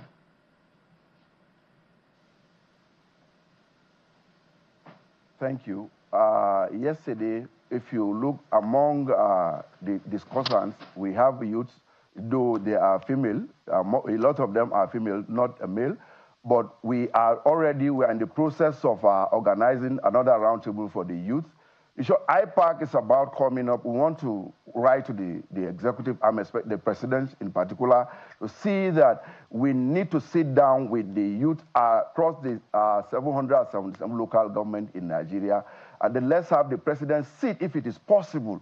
Let's even discuss as Nigerians because it appears that the representatives of the people are not really doing what they are supposed to do. You are aware of argument between state governors and some ministers, that some bags of rice, even though we see that palliatives is not, there are not solutions to the current problem of Nigeria. But a situation where the governors and the ministers will say, we gave you this, and they say, no, we did not receive it. And such argument, and there are situations where you see some of the rice or the grains given to Nigerians are being repackaged by those that are supposed to, ordinarily supposed to provide these things for the people. So there are lots of questions that will need to be addressed, and we are in the process of doing it. We just started. I'll stay on that for a bit, Mr. Dantale, and here is why. We've mentioned it a couple of times on this program. 46 years ago, during the Ali Must Go contest, Ali Must Go protest, which was led by students at the time because schools were they increased their fees, the tuition fees which they needed to pay. And the effect of it came as a result of the high cost of living at the time, 46 years ago. It was led by young people. The people who were in government at the time are not in government today in any way, manner, shape, or form. We're talking about 46 years ago.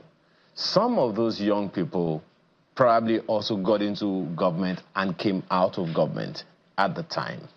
The reason I'm asking about young people, and I'd like you to speak to it more futuristically, is it seems that we are not speaking the same language with the young people. The people who complained many years ago, some of them are in government today, some are not.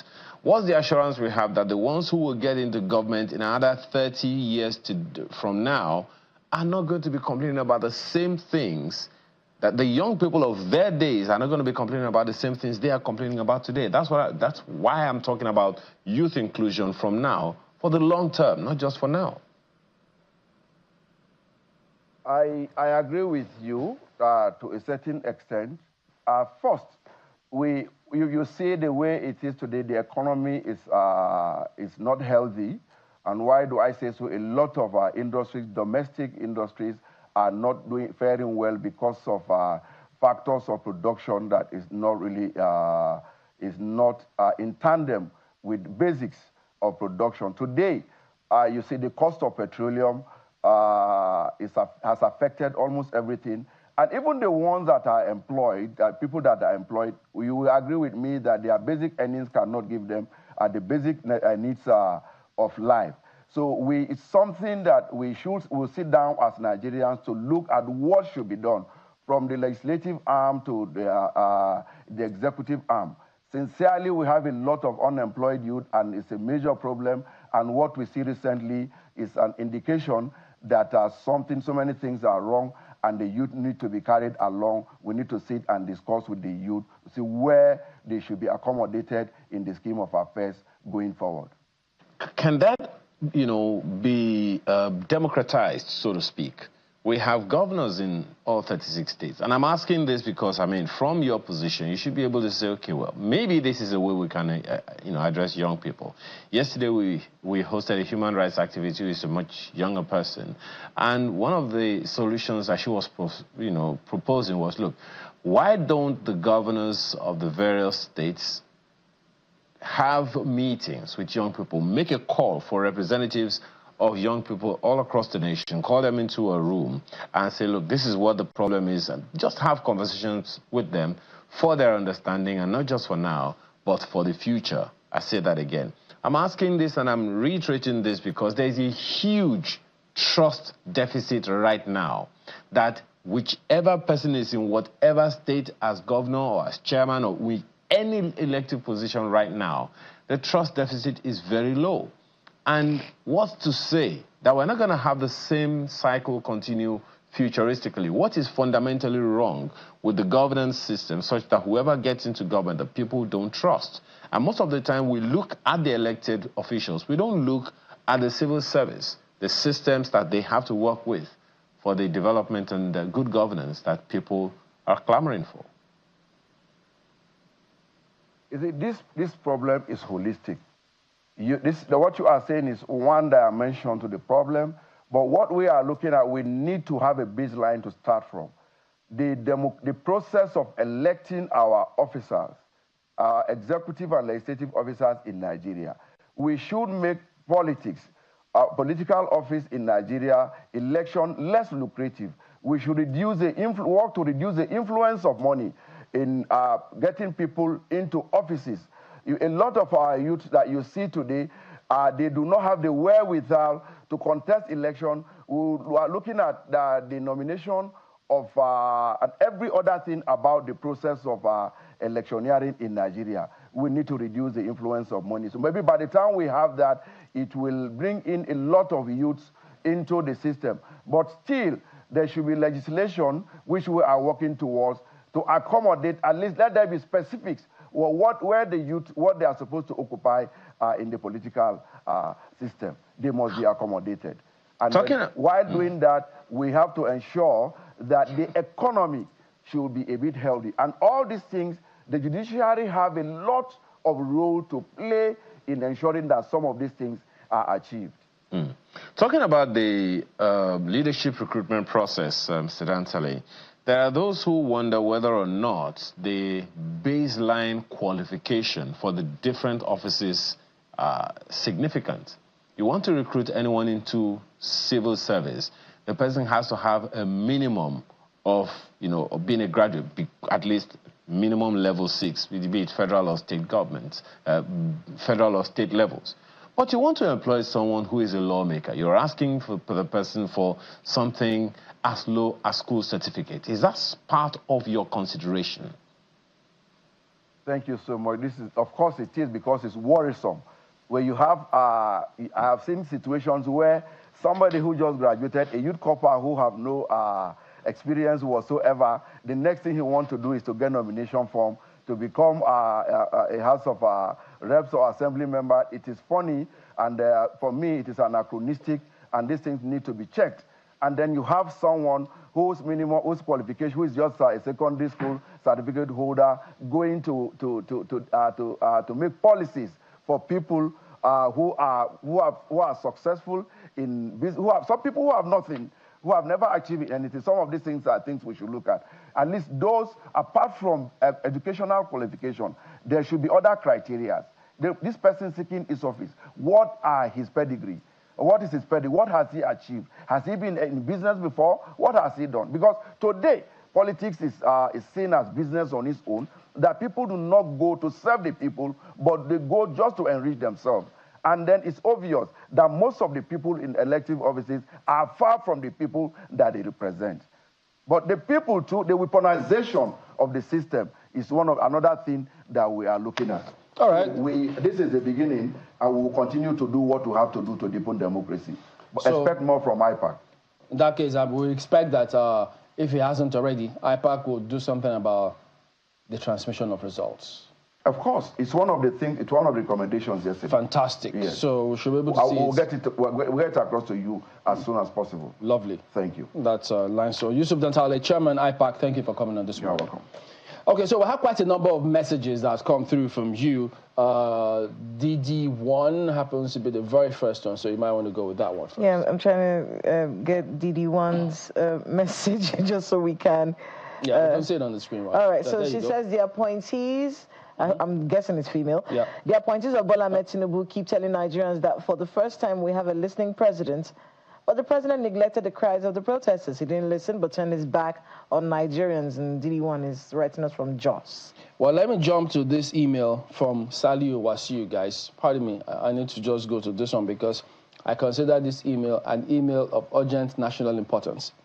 Well, he says, please, Channels TV, there's this broadcast and concern that we need to talk about. Exorbitant and so disturbing, guess what? The cost of house rent in Abuja. Yeah. It says, there's a need for government to look into the rates at which house owners are incessantly increasing house rent in Abuja. This is one of the major causes of hardship in Nigeria, but people seem to always be overwhelmed by other issues. One-bedroom apartment is now going for 1.3 million naira or more. And some landlords will even say, come and pay 2 years. People receive salaries monthly, but will have to lump up 12 months' salary to be able to pay for 1 year rent. Government should look into this. You see why I say it's very important. Thank you so much, Saliu, for that message. I'm going to try and see if we can get this one here from Sylvester Opusunju. It says, bag of rice for 40,000 naira. The man you gave one bag of rice for 40,000 naira still has many challenges he must assess at high costs. So the impact is so minimal without addressing the other needs. He sells it at a market value to meet pressing needs. How many do you have, Ayo? Quite a few, of course. There's this one by Tezungwe Zungeri. If we have it, let's have it as we, on the screen as well. Quite instructive, wouldn't you say? And this is the way he puts it. And look at it right there. It's frustrating for Nigerians to wake up to this hardship resulting from a fraudulent PMS subsidy withdrawal from the FG, when the FG is not willing to prosecute those who looted in the name of subsidy, while government engages in profligate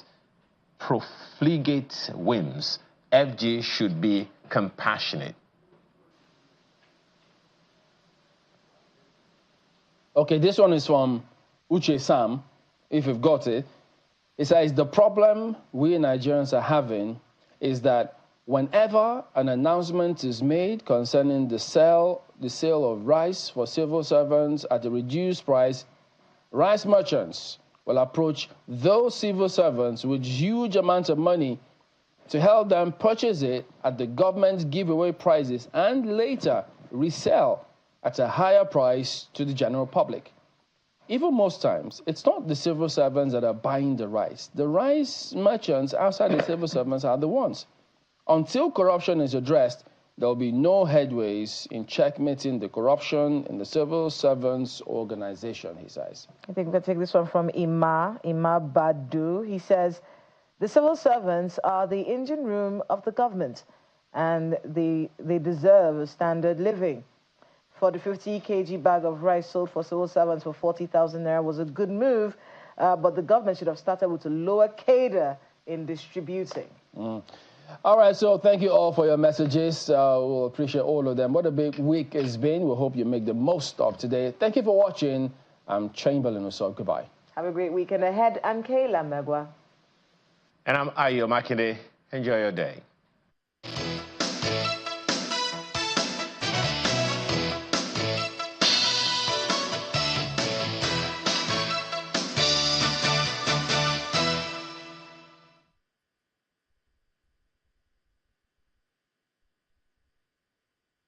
The following is a paid presentation by Shopex TV. Tired of pans that scratch and stick? Or cookware that takes up valuable space in your kitchen?